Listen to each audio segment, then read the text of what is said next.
It was our first night at sea, and the ship seemed so quiet, almost too quiet.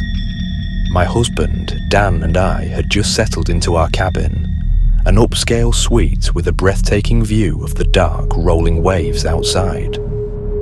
We'd been looking forward to this cruise for months, a much-needed getaway from the grind of everyday life. But as the hours ticked by, that initial excitement was replaced by unease. A faint scratching sound echoed from the wall near our bed. At first, I thought it might be the wind or the ship settling, but the more I listened, the more it seemed deliberate, like something was scraping at the walls just behind the surface. "Do you hear that?" I asked, sitting up in bed, my voice shaky.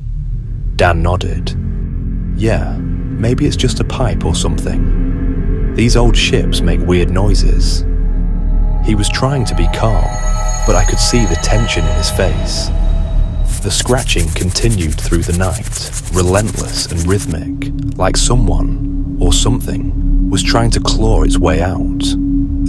By morning, I felt drained, unable to shake the creeping sense that something was terribly wrong.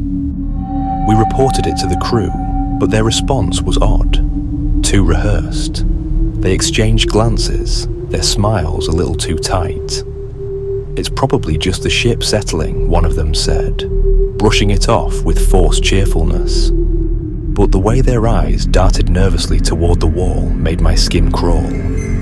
That night, the scratching returned, louder this time, more frantic. I could swear I heard the faintest whisper beneath it, like a soft, desperate voice muffled by layers of steel and plaster.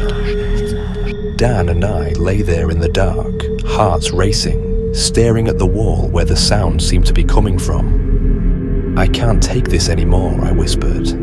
"We have to find out what's going on." Dan agreed, and we stormed down to the front desk, demanding answers. The crew was evasive at first, but as the tension in the room grew thick, one of the younger staff members, his hands trembling, finally cracked. "It's not something we're supposed to talk about," he began, his voice low, eyes wide with fear. "Years ago, during a renovation, a crewman went missing. They searched everywhere, but he was never found, at least not until much later." "What do you mean, later?" Dan asked, his voice shaking. The staff member swallowed hard. They think he was sealed inside the walls by accident when they were renovating the lower decks. No one knows exactly how it happened, but after that, strange things started occurring. People heard scratching, like someone trying to get out. We don't talk about it because, well, it's bad for business. My heart pounded in my chest. "You're saying he's still in there?" The crewman's face paled. "Sometimes, people hear him. No one's ever been able to figure out why it happens, but it's always the same. Scratching, sometimes a whisper, like he's still trying to escape." We returned to our cabin, numb with disbelief. The scratching had already started again, louder than ever. As I pressed my ear to the wall, a cold chill ran down my spine. It wasn't just scratching anymore. It was a voice, faint, broken, and pleading. "Help me." I met her on the second night of the cruise, sitting alone at the ship's bar. An elderly woman, wrinkled and hunched, nursing a drink that looked much stronger than what I'd expected her to handle. She waved me over, her smile revealing a row of yellowing teeth. I hesitated but figured, what's the harm? It was a cruise after all. People chatted with strangers all the time. "You're new here," she said, her voice creaky like old wood. "First time on this ship, I mean." I nodded, taking a sip of my drink. "Yeah, first time. You." She chuckled softly, a rasping sound that made me shiver. "Been on this ship plenty of times, too many perhaps, but it's always the same story." I raised an eyebrow. "What do you mean?" She leaned in, her breath stale, and lowered her voice. "The ship, dearie. It's cursed. Not all passengers make it to the end." I almost laughed but caught myself. It seemed like she wanted attention, someone to humour her, so I played along. "Oh? What happens to them?" Her eyes darted to the bartender, who was busy wiping glasses and pretending not to hear. "They disappear, just vanish. The cruise line doesn't talk about it, but I've seen it. Certain passengers, like you, marked from the moment they step aboard. The ship doesn't want them to leave." I smiled politely, though my skin prickled. "Well, I hope the ship lets me off in one piece." She didn't laugh. "Just be careful. Pay attention to the mirrors." Her eyes gleamed, and her smile faded. "You'll see." I excused myself shortly after, chalking it up to loneliness, or maybe too much to drink.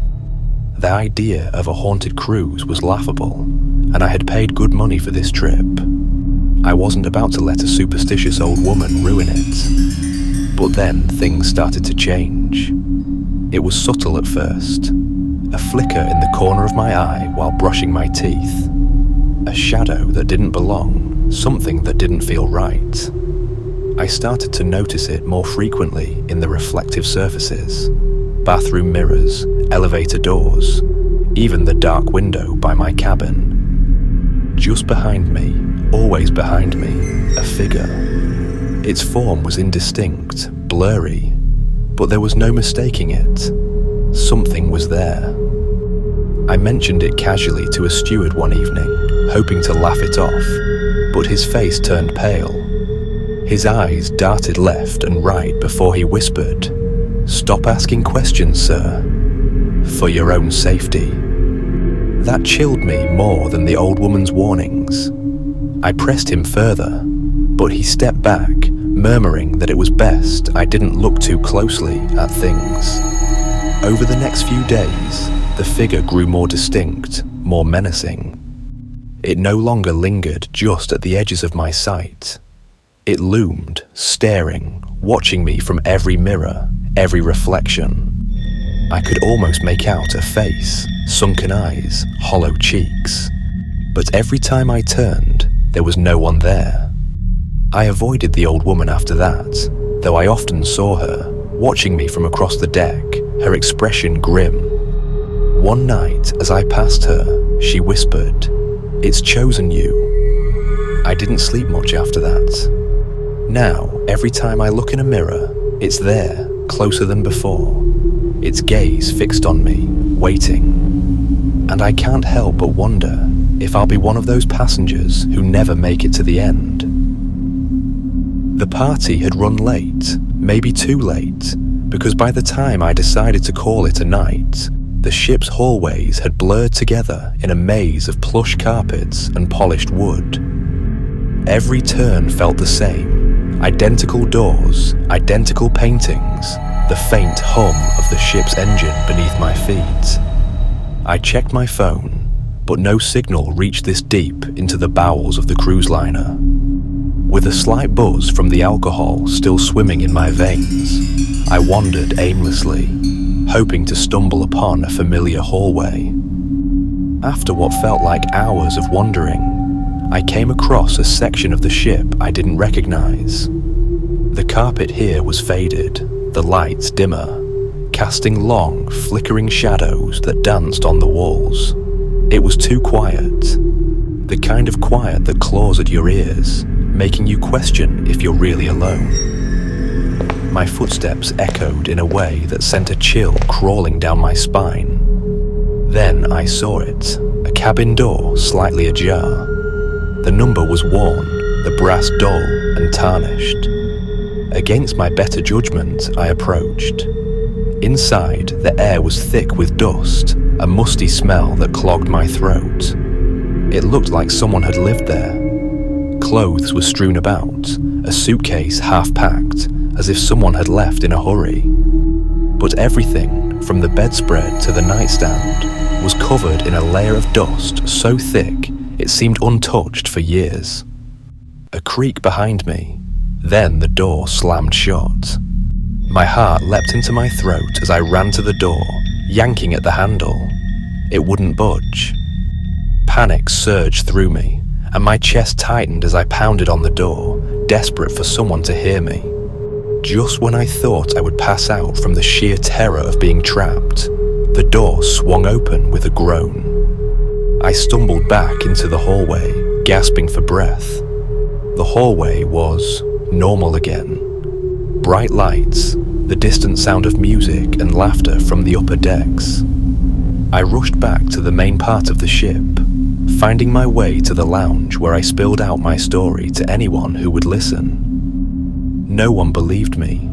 They laughed it off, said I was drunk. But when I went back the next day to find that hallway again, it was gone, like it had never existed at all. I still don't know what happened to this day. Thank you for watching. Please like and subscribe and check out my other content on the screen now.